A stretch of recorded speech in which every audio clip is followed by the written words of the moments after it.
সম্মানিত মুসল্লিয়ানে কেরাম, সূরা হুজুরাতের 6 নম্বর আয়াত এবং 11 নম্বর আয়াত তেলাওয়াত করেছি। এই দুটো আয়াতে আমাদের প্রায়োগিক জীবন, আমাদের ছাপিত জীবনের জন্য, যে জীবন আমরা অতিবাহিত করছি পরিবারের সাথে, সমাজের সাথে, অফিসে, আদালতে, সর্বত্র,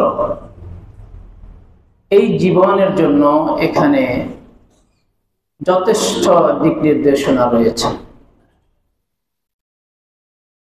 6 নম্বর আয়াতে আল্লাহ তাআলা বলেন, ইয়া আইয়ুহাল্লাযীনা আমানু, ও ঈমানদারেরা। আল্লাহ পাক রব্বুল আলামিন কোরআনুল কারীমে আমাদেরকে কয়েকভাবে ডেকেছেন। কখনো আল্লাহ পাক রব্বুল আলামিন আমাদেরকে ডাক দিয়েছেন ইয়া আইয়ুহান নাস, কখনো নাস বলে ডাক দিয়েছেন।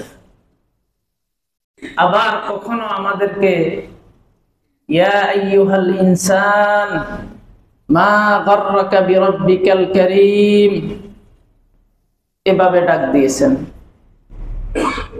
আবার কখনো আমাদেরকে ইয়া আইয়ুহাল্লাযীনা আমানু বলে ডাক দিয়েছেন।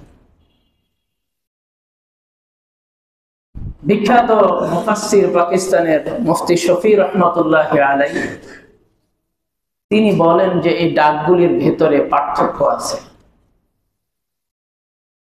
কখনো মানুষ বলে ডাকা, কখনো ইনসান বলা, কখনো আমানু বলা, এই ডাকগুলোর মধ্যে পার্থক্য আছে। বলে কি পার্থক্য? বলে এই পার্থক্যটা আমরা নিজেরাও করে থাকি ডাকাডাকি করতে গিয়ে। আমরা কখনো আমাদের সন্তানদেরকে ডাকতে গিয়ে আমরা কখনো নাম ধরে ডাকি, এই আব্দুল্লাহ এদিকে আসো। তখন যখন নাম ধরে ডাক দেয় তখন সন্তান মনে করে যে বাবার মোড আজকে তেমন একটা ভালো না, মনে হয় রেগে আছে। তো সন্তান খুবই ভয়ে ভয়ে থাকে, খুবই সতর্ক থাকে, ভয়ে ভয়ে বাবার সামনে, বাবার হুকুম পালনের জন্য সামনে এসে দাঁড়ায়।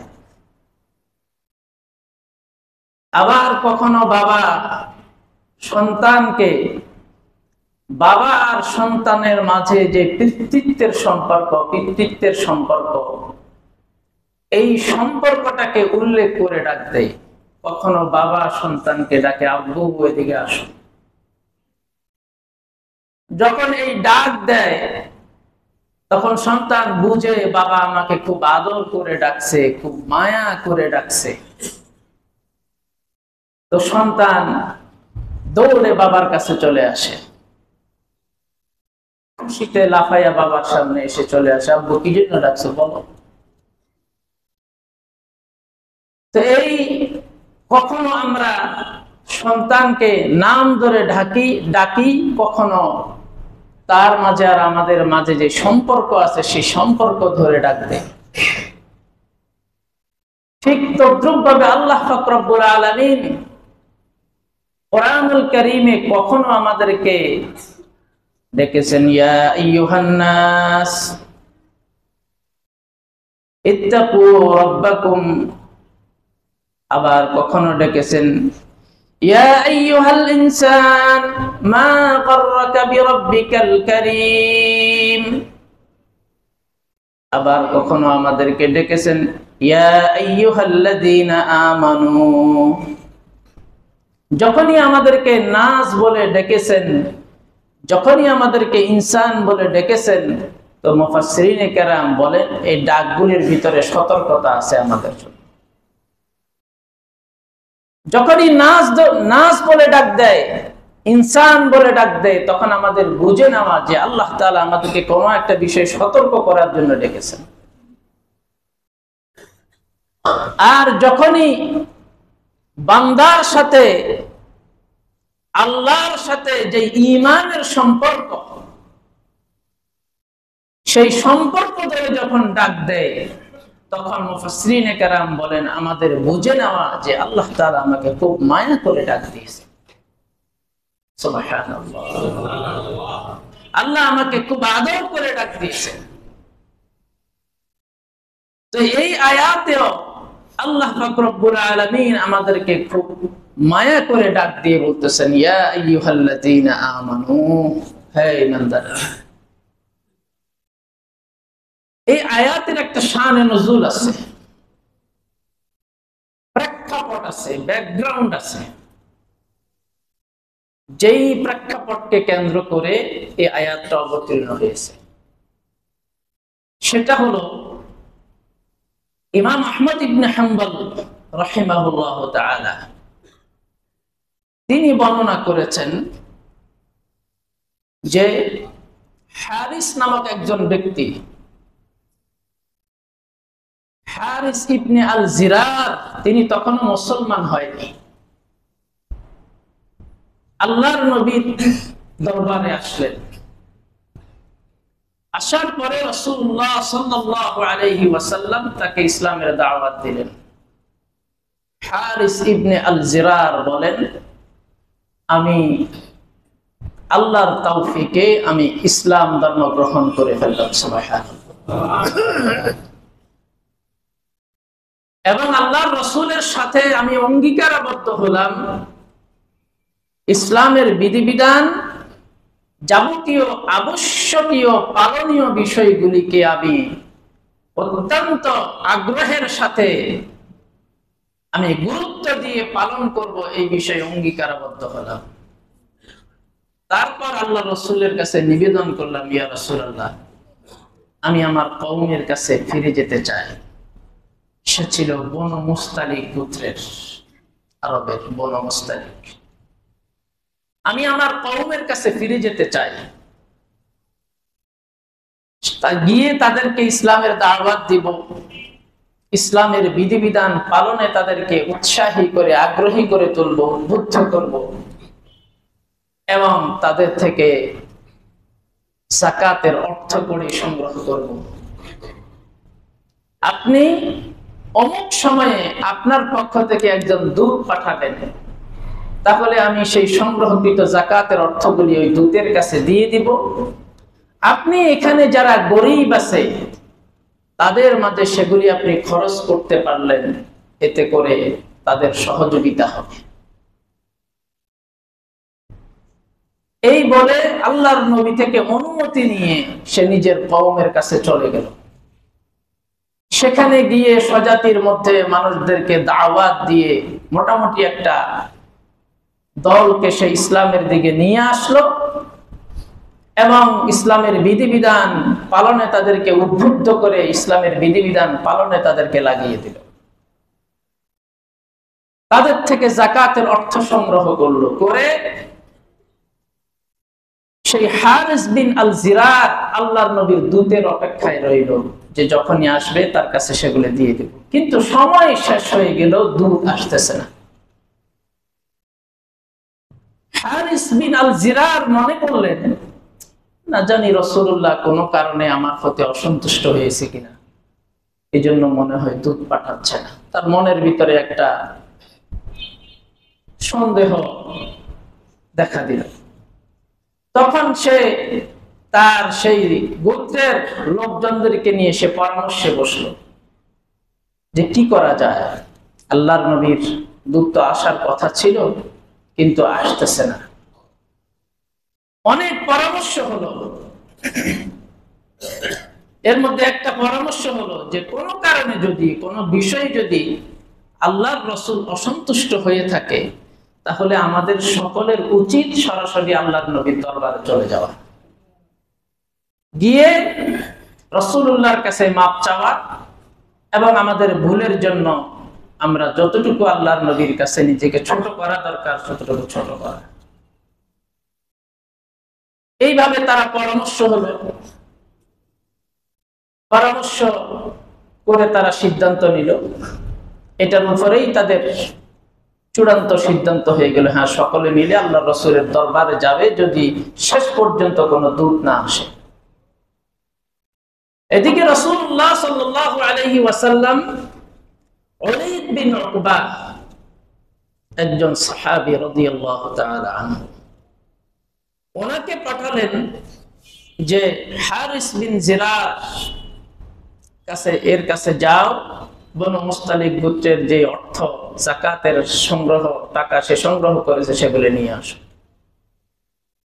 হারিস বিন জিরার কিছু দূর গিয়ে মনের মধ্যে নানা রকম সন্দেহ দানা বেঁধে উঠল, অজানা আশঙ্কায় সে ফিরে চলে আসলো। এসে আল্লাহর নবীকে বলে, ইয়া রাসূলুল্লাহ, আমি তো গিয়েছি, রওনা হয়েছে, কিন্তু সেই হারিস বিন আল জিরার যাকাত দিতে অস্বীকৃতি জানিয়েছে। নাউযুবিল্লাহ বলেন। যাকাত দিতে অস্বীকৃতি জানিয়েছে, এমনকি আমাকে মারতেও উদ্যত হয়েছে। এই কথা বলে ফেলল। রাসূলুল্লাহ সাল্লাল্লাহু আলাইহি ওয়াসাল্লাম খুবই নারাজ হলেন। কিরে, হারিস বিন আল জিরার এমন কেন করবে? সে স্বেচ্ছাপ্রণোদিত হয়ে আমাকে বলেছিল যে ইয়া রাসূলুল্লাহ, দুধ পাঠাবেন, আমি অর্থ কড়ি সংগ্রহ করে রাখবো, তার কাছে দিয়ে দিব, আপনি গরিবদের মাঝে বিতরণ করবেন। আল্লাহর নবী খুবই অসন্তুষ্ট হলেন। অসন্তুষ্ট হয়ে কিছু সংখ্যক সাহাবায়ে কেরামকে তিনি পাঠিয়ে দিলেন, বনু মুস্তালিক গোত্রে যাও, তাদের সাথে মোকাবেলা করো। ওই গ্রুপের মধ্যে হযরতে খালিদ বিন ওয়ালিদ রাদিয়াল্লাহু তাআলা ছিলেন। ওরা রওনা হয়ে যখন বনু মুস্তালিক গোত্রের আবাদির কাছাকাছি পৌঁছে গেল, তখন বনু মুস্তালিক গোত্রের যারা আছে ইসলাম গ্রহণ করেছে তারা তাদেরকে স্বাগত জানানোর জন্য আসলো, যে হ্যাঁ, মনে হয় ওরা এসেছে। যখনই স্বাগত জানানোর জন্য আসলো, এরা আবার এদের উপরে আক্রমণ করে বসলো। ঘটনাটা কেমন ভুল বুঝাবুঝি দেখেন। আক্রমণ করে বসলো। তখন হারিস বিন আল জিরার বললেন, কেন আক্রমণ করলে তোমরা? বলল যে তুমি তো যাকাত দিতে অস্বীকৃতি জানিয়েছো, আল্লাহর নবী যেই দুধ পাঠিয়েছেন ওই দুধকে হত্যা করতে তুমি চেয়েছো, তো তোমাদেরকে আক্রমণ করবো না কি করবো? এই কথা যখন বলল, তখন হারিস বিন আল জিরার বলল, ওই আল্লাহর শপথ, যে আল্লাহ রব্বুল আলামিন রাসূলুল্লাহ সাল্লাল্লাহু আলাইহি ওয়াসাল্লামকে সত্য দ্বীন সহ আমাদের মাঝে পাঠিয়েছেন, ওই আল্লাহর শপথ করে বলছি, ওলীদ বিন উকবা আমার কাছে আসেইনি, আমি তাকে দেখিনি, তাকে অস্বীকৃতি জানানো তো দূরের কথা, তাকে হত্যা করা তো দূরের কথা, সে তো আমার কাছে আসেইনি। এরপরে হারিস বিন আল জিরার নিজের গোত্রের প্রতিনিধি দল সহ আল্লাহর নবীর দরবারে আসলেন। আল্লাহর নবীর দরবারে আসার পরে রাসূলুল্লাহ একই প্রশ্ন করলেন, কেন তুমি অস্বীকৃতি জানালে? কেন আমার দুধকে হত্যা করতে চাইলে? তখন হারিস বিন আল জিরার বলল, ইয়া রাসূলুল্লাহ, ওই রবের কসম যিনি আপনাকে সত্য ধর্ম সহ পাঠিয়েছেন, সে তো আমার কাছে যায়নি, আমি তো তাকে দেখিনি। এইভাবে তিনি কাকুতি মিনতি করে এটা বিষয়টা প্রকাশ করলেন। তখন মুফাসসিরিনে কেরাম বলছেন, তখন এই দ্বিপাক্ষিক এই ভুল বুঝাবুঝির এই ঘটনা, এটাকে কেন্দ্র করে আল্লাহ রব্বুল আলামিন আয়াত অবতীর্ণ করলেন, ইয়া আইয়ুহাল্লাযীনা আমানু ইন জাআকুম ফাসিকুম বিনাবাইন ফাতাবায়ানু আন তুসিবু কওমান বিজাহালাহ। ও আমার মায়ার আদরের বান্দারা, ইন জাআকুম ফাসিকুম বিনাবাইন, যখন কোন গুনাহগার তোমাদের কাছে কোন খবর নিয়ে আসবে, ফাতাবায়ানু, এটার ব্যাপারে একটু যাচাই বাছাই করবা। যথেষ্ট পরিমাণ তথ্য তালাশ তদন্ত, ঘটনার সত্যতা কতটুকু সেটা তোমাদের সাধ্যের ভিতরে যতটুকু আছে চূড়ান্ত পর্যায়ের বিচার বিশ্লেষণ সত্যতা যাচাই বাছাই করবে। এটা যদি তোমরা না করো তাহলে কি হবে? আনতুসিবু কওমান বিজাহালা, তোমরা অজ্ঞতাবশত তোমাদেরই আরেকটা দলের উপরে তোমরা আক্রমণ করে বসবে। সাময়িক যখন শুনবে, প্রতিক্রিয়া আসবে, রাগ আসবে, আক্রমণ করে বসবে। তারপর কি হবে? তারপর তো জানাজানি হবে, সত্য ঘটনাটা সামনে আসবে। আসার পরে এবার ফাতাসবিহু আলা মা ফাআলতুম নাদিমিন, এরপর এই যে অজ্ঞতাবশত আক্রমণ করে ফেললে সেই আক্রমণের জন্য এবার আফসোস করতে থাকবে, কি করলাম, ঠিক হয়নি তো হামলা করা, আফসোস করতে থাকবে। এই আয়াতের উপরে ভিত্তি করে আমাদের এই বাংলাদেশের মুসলমানদের জন্য সবচাইতে বড় শিক্ষা হচ্ছে, বিশেষ করে সোশ্যাল মিডিয়া, সামাজিক যোগাযোগ মাধ্যম, সামাজিক নেটওয়ার্ক, ফেসবুকের খবরাখবরের ব্যাপারে, দেখার পরে শোনার ব্যাপারে বিশ্বাস না করা। কারণ এই ফেসবুক যোগাযোগের এই উন্নত এই মাধ্যমটা, যেটা মুহূর্তের ভিতরেই আমাদের অনেক দূরের মানুষকে আমার কাছে নিয়ে আসতে পারে, মুহূর্তের ভিতরেই আমার সাথে তার কানেক্টিভিটি তৈরি হতে পারে,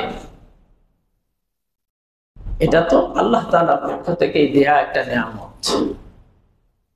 আপনাদের কি মনে পড়ে না, যারা বয়স্ক আছেন, এখন আপনারা যারা ভালো ভালো ইঞ্জিনিয়ার, অফিসার, চাকরি বাকরি করে এখন রিটায়ার্ড হয়ে আছেন, আপনাদের তো মনে পড়ে সেই সময়টার কথা, যে বাবা চিঠি পাঠাতেন, বাবার চিঠি পেতে আপনার লাগতো 15 দিন বা 20 দিন। সেই চিঠি রিসিভ করার পরে যেই অল্প স্বল্প টাকা পাঠাইতো, চিঠি আর টাকা রিসিভ করার পরে আবার ফিরতি আমি টাকা পেয়েছি এটার উত্তর লিখে বাবার কাছে পৌঁছতে কখনো আরো 15 দিন, 20 দিন বা 1 মাস। আর যদি কোনো অলস ডাক পিয়নের কাছে যে পৌঁছতো তাহলে 2 মাস। সেই সময়ের কথা আপনাদের মনে পড়ে? আল্লাহ রাব্বুল আলামিন এত সুন্দর একটা মাধ্যম আমাদের সামনে এনে দিলেন, এটা তো আল্লাহরই নিয়ামত। আমরা যা কিছু ফ্যাসিলিটিস ভোগ করতেছি সবকিছু তো আল্লাহরই নিয়ামত। আল্লাহ বলেননি ওয়াল খাইলা ওয়াল বিগালা ওয়াল হামিরা লিতারকাবুহা, এরপরে আল্লাহ তাআলা বললেন ওয়া ইয়াখলুকু মা লা তা'লামুন, ঘোড়া, গাধা, খচ্চর, উট, এগুলি তোমাদের বাহন, এগুলি আমি বাহন হিসেবে এগুলি সৃষ্টি করেছি। আরো অনেক কিছু তিনি সৃষ্টি করবেন যা তোমরা জানো না। সেই কবে আয়াত নাজিল করে আল্লাহ তাআলা বললেন অনেক কিছু আল্লাহ সৃষ্টি করবেন বলেছেন, তো অনেক কিছুর সৃষ্টির ধারা তো একের পর এক আসতেছে, সুবিধা আসতেছে। এই যে মাধ্যমটা সোশ্যাল নেটওয়ার্ক, এই মাধ্যমটাকে আমরা চাইলে ব্যবহার করে জান্নাত লাভ করতে পারি, আবার জাহান্নাম লাভ করতে পারি।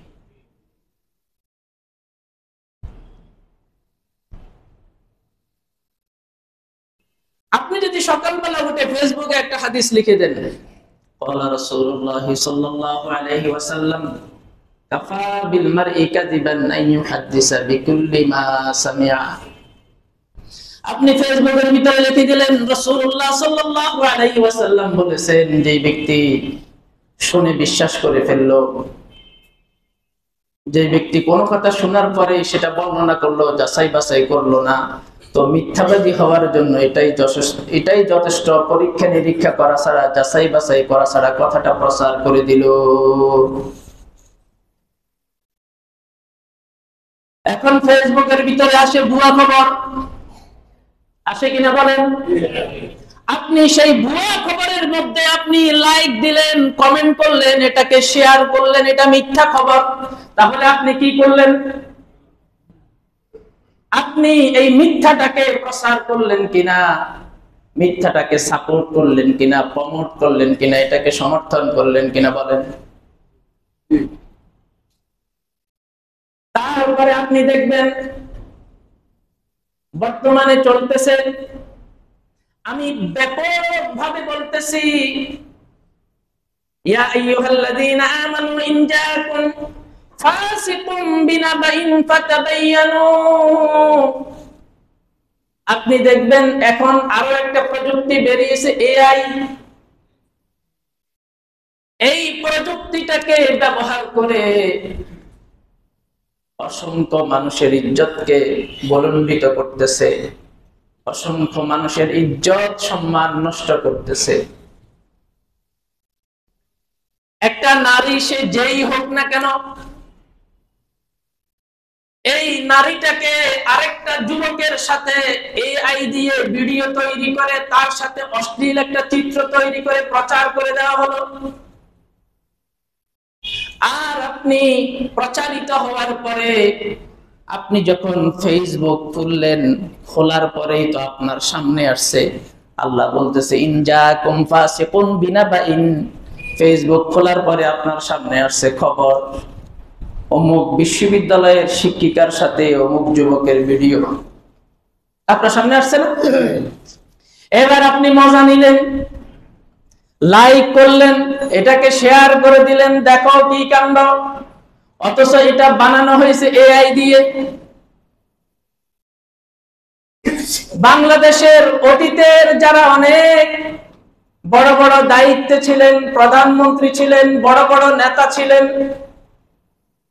নেতা যেহেতু মানুষ, তার দোষ গুণে মানুষ, তার দোষ থাকতে পারে, কিন্তু আপনি এআই দিয়ে তাকে হেয় করার জন্য, তাকে মানুষের কাছে ছোট করার জন্য আপনি এমন এমন মিথ্যা কিছু ভিডিও তৈরি করলেন, খবর প্রচার করে দিলেন।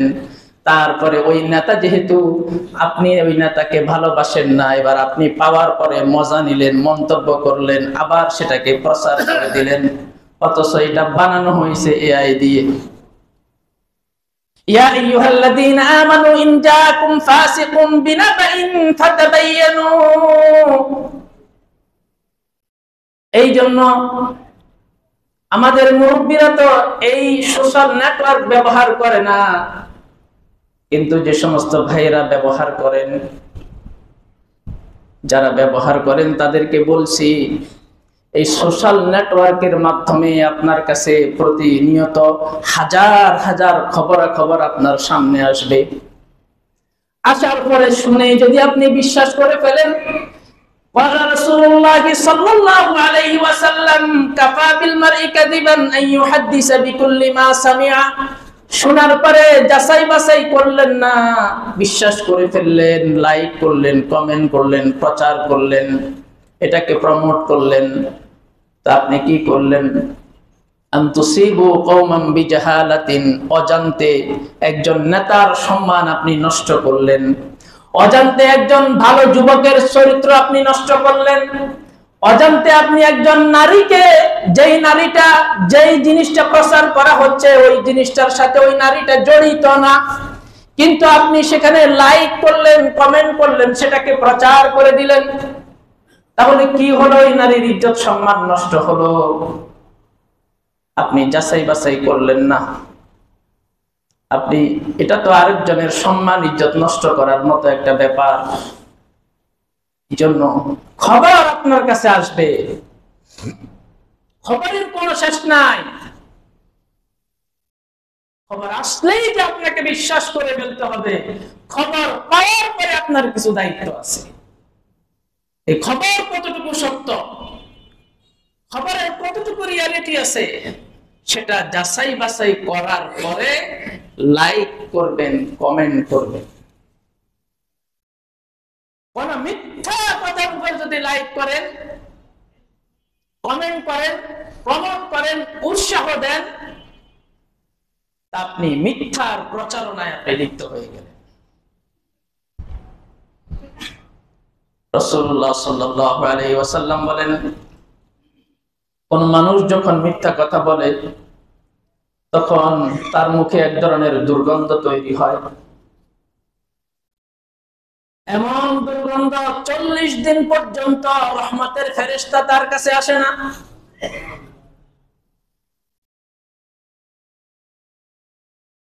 এবং মিথ্যা এটা একটা কবিরা গুনাহ। এই জন্য ভাইয়েরা, এখন ফেসবুক, সোশ্যাল নেটওয়ার্ক থেকে শুরু করে যেগুলি আছে, এগুলি আমাদের জীবনের সাথে এমন ভাবে জড়িয়ে গেছে যে এগুলিকে জীবন থেকে আলাদা করাও সম্ভব না, আবার সম্ভব। যারা যারা এগুলি ব্যবহার করেন, সেখানে লেখালেখি করেন, দেখেন, খবর পড়েন, মজা নেন,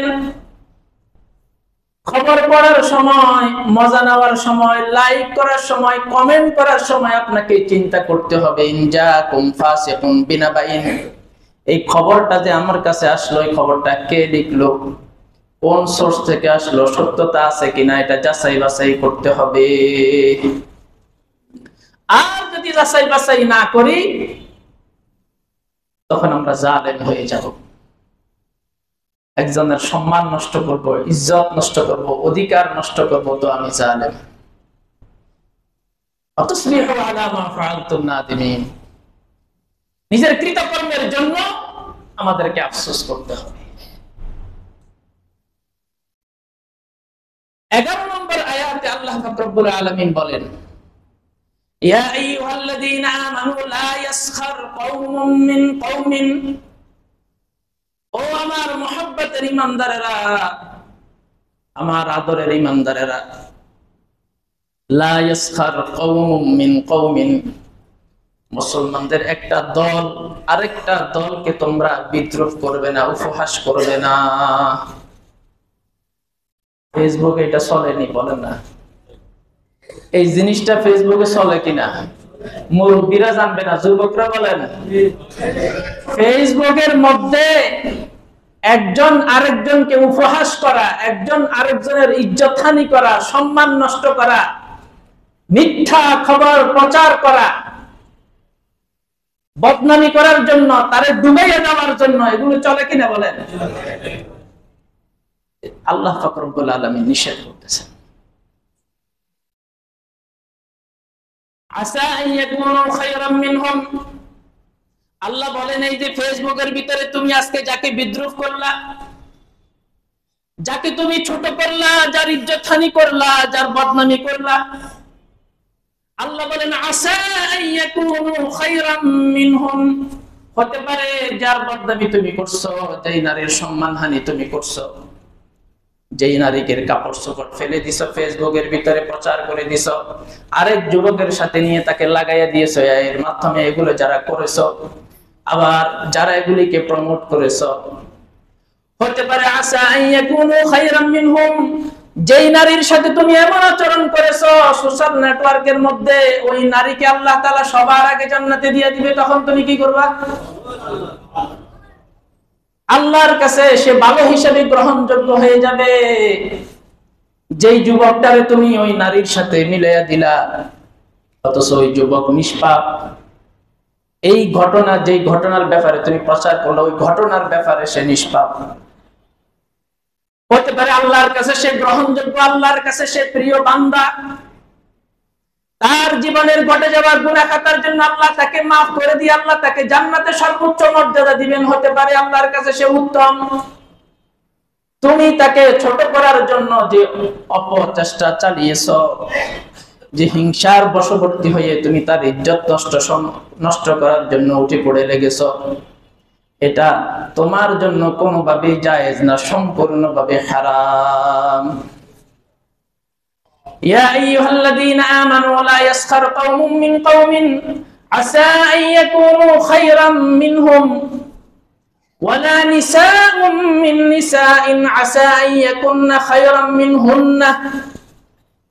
কোন নারীকে ঠাট্টা বিদ্রুপ করবে না, তাকে লাঞ্ছিত করার জন্য, তাকে ছোট করার জন্য, হেয় প্রতিপন্ন করার জন্য এই কাজ কোন নারীও করবে না। কোন নারীর প্রতি, পুরুষরাও কোন পুরুষের প্রতি করবে না, নারীরাও কোন নারীর সাথে এই ধরনের ঠাট্টা বিদ্রুপ, যেটা শুধুমাত্র রসিকতা একটা বিষয়, আরেকটা হচ্ছে ওই রসিকতার মধ্য দিয়ে আরেকজনের সম্মানকে ধসিয়ে দেওয়া। দুই বিষয়। একটা হলো রসিকতা করলাম, আমরা বন্ধু বান্ধব মিলে মজা করেছি, সেটা ইসলামে জায়েজ। আরেকটা হলো এটা করার মধ্য দিয়ে উদ্দেশ্য হলো তাকে ছোট করে দেওয়া, তার ইজ্জত সম্মান নষ্ট করে দেওয়া, তার যে আকাশ চুম্বী জনপ্রিয়তা আছে সেটাকে মাটির সাথে মিশিয়ে দেওয়ার ইচ্ছা থাকে। এটা যদি আমি করে থাকি তো আমার জন্য এটা সম্পূর্ণভাবে হারাম, গুনাহে কাবীরা। আল্লাহ রাব্বুল আলামিন বলেন আসা আইয়াকুন্না খায়রাম মিনহুন্না। কোন নারী যদি কোন নারীর সাথে এমন আচরণ করে ছোট করার জন্য, হেয় প্রতিপন্ন করার জন্য, তাহলে হতে পারে যেই নারীকে এইভাবে উপহাস করা হচ্ছে ওই নারী আল্লাহর কাছে উত্তম।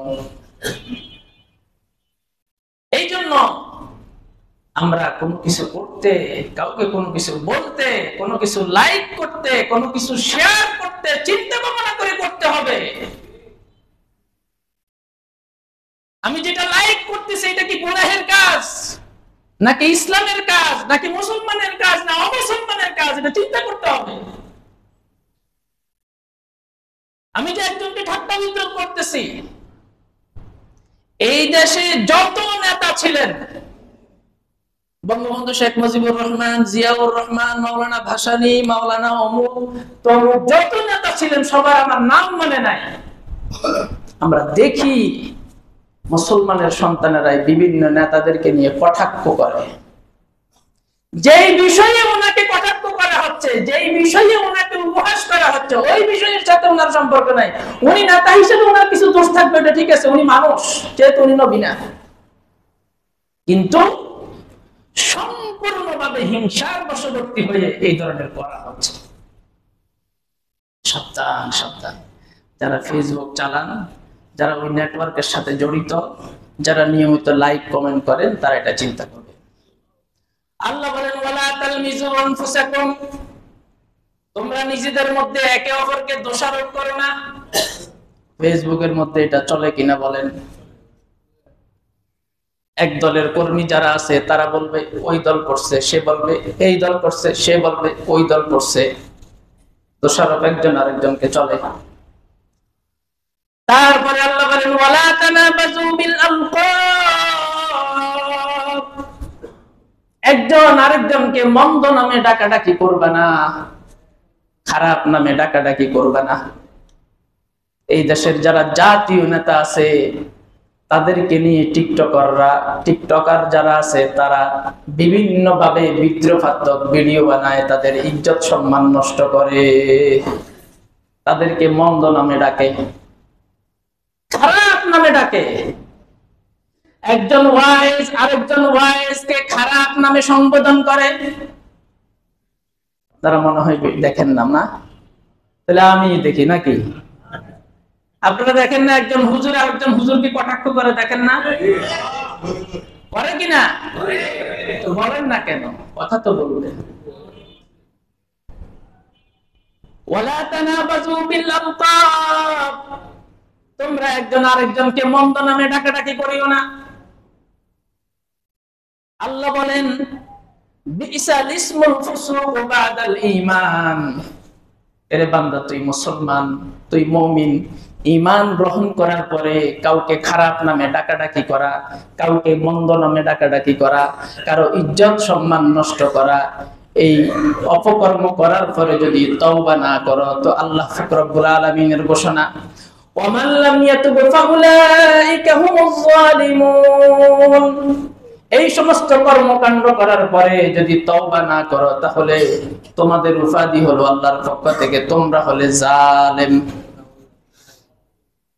ফাউলাইকা হুমুজ জালিমুন, এরা জালেম। এই জন্য যারা এই সময়ের যারা যুবক আছে আমার সামনে এখন বসা আছে, আর সামনের যে প্রেক্ষাপট আছে, এই প্রেক্ষাপটে অনেক ভুয়া খবর, তথ্য, প্রমাণাদি মিথ্যা আপনার সামনে আসবে। আসার পরে ইমানদার হিসেবে আপনার কিছু করণীয় আছে, যাচাই বাছাই করা, কোনটা বিশ্বাস করবেন কোনটা বিশ্বাস করবেন না সেটা নিয়ে একটু চিন্তা ভাবনা করা, খোঁজ খবর নেওয়া, ঘটনার মূল ঠিক আছে কিনা সেটা যাচাই বাছাই করার দায়িত্ব আছে। এটা আপনাকে করতে হবে, যেহেতু আপনি সমাজে আছেন, এই দেশে আছেন, বসবাস করতেছেন, এই কাজটা আপনাকে করতে হবে। আল্লাহ পাক রব্বুল আলামিন আমাদের সকলকে ফেসবুকের মধ্যে কোনো মিথ্যা খবরে লাইক দেওয়া থেকে হেফাজত করেন। কোন ভুয়া, একজন আরেকজনের সম্মান নষ্ট করা হয় এমন ভিডিও, এমন ওয়াজ, এমন কিছু থেকে শোনা, এগুলাকে প্রমোট করা থেকে বিরত থাকার তৌফিক দান করুন। ওয়ামান লাম ইয়াতুব ফাউলাইকা হুমুজ জালিমুন। মনে রাখবেন, জালেম হয়ে যাবেন কিন্তু। আসসালামু আলাইকুম ওয়া রাহমাতুল্লাহি ওয়া বারাকাতুহু।